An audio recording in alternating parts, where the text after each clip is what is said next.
Hey guys, I'm MALOUF. I'm here with TIGI today to create a bob length in a fast and easy way.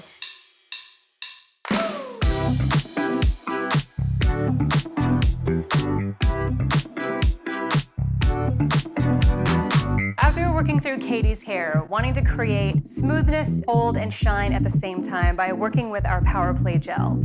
After we applied our gel, layering over After Party to create even more shine and separation within the texture and to give her a nice soft hold. On Katie, we have mid-length hair. She has quite a bit of it. We want to come through, release bulk and back with a disconnection, create a one-length line for her bob that has a lot of texture, and creating a new fringe for her to give her the beautiful curtain fringe that's going to open up her face. Starting with our products. Working in with Power Play first, gel that we traditionally use on men's hair, but I find that this is really beneficial for bobs to create shine and hold, and as it dries, we don't have any flaking as they run their hands through their hair. And to create even more shine and sheen, I'll be working with After Party.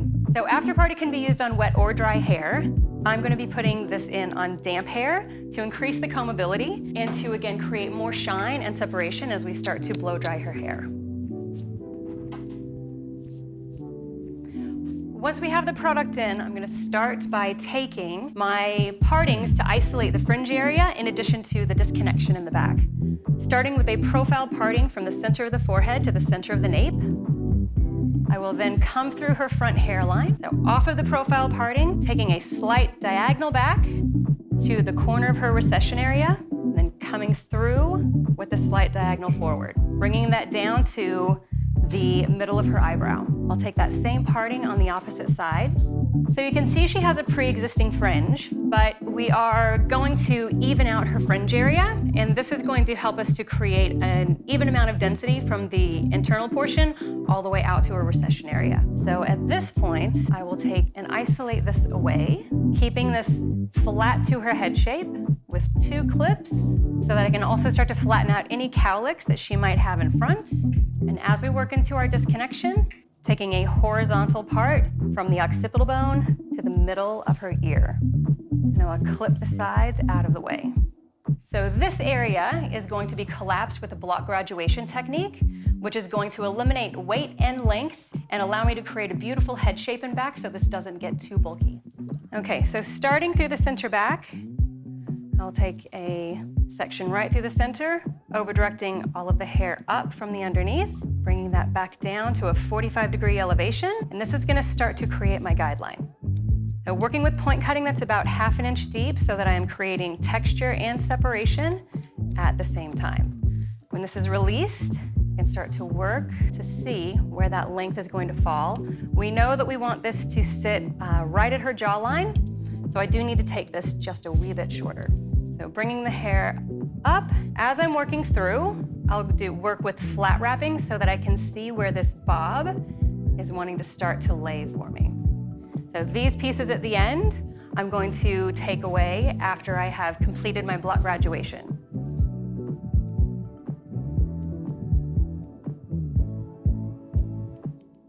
Once our block graduation is complete, now we'll start to detail out the hairline. So working this back and forth, you can start to see where we're going to take off the length.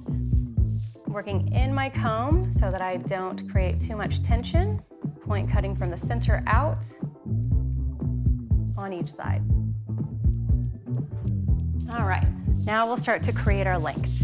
Working from our profile parting, taking a horseshoe about 1 inch above into the front hairline.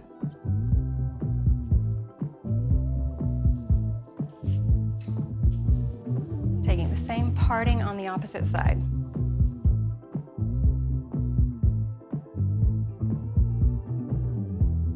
Okay, so once your horseshoe is in place, we're going to start to create our length, starting from your profile parting through the back hairline. For us to create softness and a contoured shape, I'll be working in a similar manner, elevating the hair at a graduation level, combing it at natural fall. I am creating a new guideline. So this will sit slightly longer than my graduation underneath.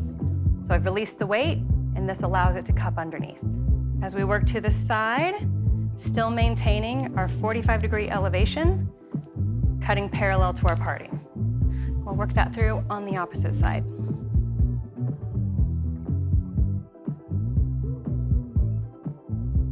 So as I'm flat wrapping, I'm letting the head shape create the curvature for me so that hair will want to start to curl under. The products that we have already used are going to help to support the style as it air dries. As we continue up the head shape, we're now going to switch our texturizing technique to slicing to create even more softness and separation. As we're now working above the curvature of the parietal ridge, working again from a natural fall distribution, I'm going to elevate the hair out to 45 degrees and working over the top of the head, creating a soft, loose texture. Gently closing my blades as I go through so that I create softness. Take my guideline from the underneath, working that natural fall, elevating to 45 degrees, and slicing from the top down. Pushing my blade forward so that directionally the hair will push forward.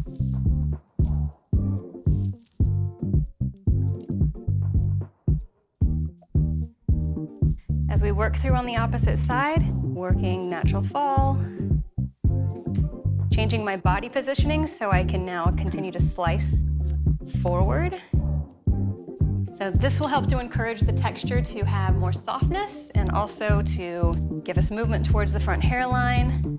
Okay, so after we've completed our section right at the parietal ridge, we're now going to work through the very last section through the top of the head. From this area, we'll be working with 45-degree elevation, which essentially is going to be straight out from the head shape, following our guideline underneath. Starting from the center back, working from the crown, taking a 1-inch section right through the center, elevating out to 45 degrees, and slicing to maintain the texture and separation. We have given us a bob length, collapsing out the weight and back so that we do get a nice contoured effect with separation and texture through her ends, creating movement without having any layering. Now we'll move on to our fringe area. We want to create a curtain fringe based off of what she already has, which is shorter in the middle to slightly longer on the outside edge. We want to create movement that's going to push away from the center to the outside, giving her a nice 70s feel. We will start to work right through the center with a 1-inch profile parting, bringing this hair out at 90 degrees directly from her front hairline, starting in the middle, working a square layer vertically from her pre-existing length up to the top of the section. This will become my guideline, separating this in two, taking a vertical parting 1 inch over. I'm going to over-direct this directly into the center. In order to create that flow for my curtain fringe, I'm going to raise my elevation up just slightly. Following my guideline, as I get to my very last piece, I will raise my elevation higher, up to 90 degrees from the front hairline, following my guideline. We will now have a curtain fringe that's shorter in the center, longer on the outside edge, with weight taken out, so it'll give us a nice little push and softness right at her cheekbone. Okay, so once we have our fringe completed, what we want to do to really bring this into more of the 70s modern feel is working with a slide cutting technique to blend from our fringe down into our length. Working from the ears forward, isolate with a vertical parting at the top of the ear, taking this hair from in front of the ears, over-directing slightly forward, elevating out to 45 degrees, finding the edge of my fringe, and I'm going to be blending this down to her bob length in the front, making sure that I am creating a very minimal amount of layering by slowly closing my blade and pushing forward. So we create a beautiful blend, but still maintain her length.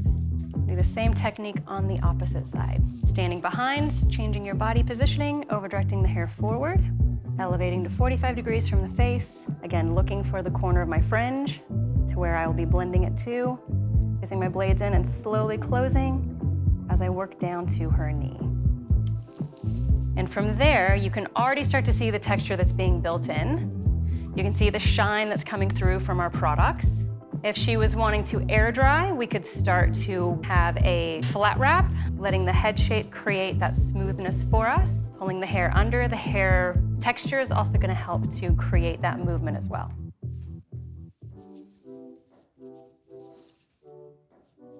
Super cute. And now we're ready for the blow dry.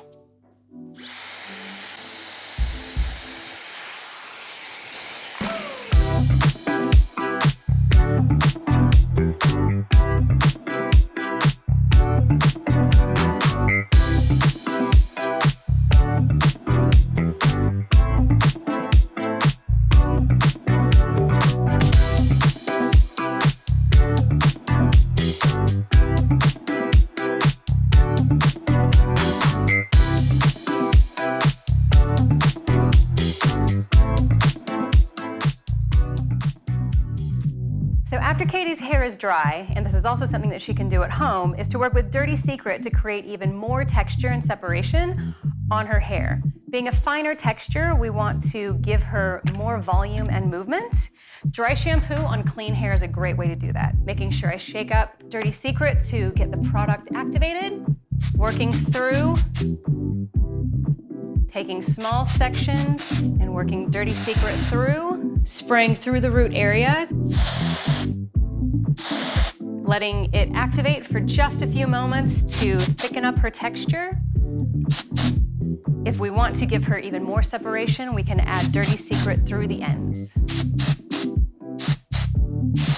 Make sure that once you have the product in, that you emulsify it through to eliminate any chalky marks. That gives her a little extra oomph through the top, a little extra volume, still creating shine and separation through the underneath. With her fringe area, to create a little bit more hold and to give her lasting shine, as well as working with the humidity, coming through with our Masterpiece Massive Shine Hairspray. So Masterpiece is gonna be my final touch, giving a shine and hold at the same time. Working through the fringe area, coming from the top, holding for a second so that the hairspray can activate.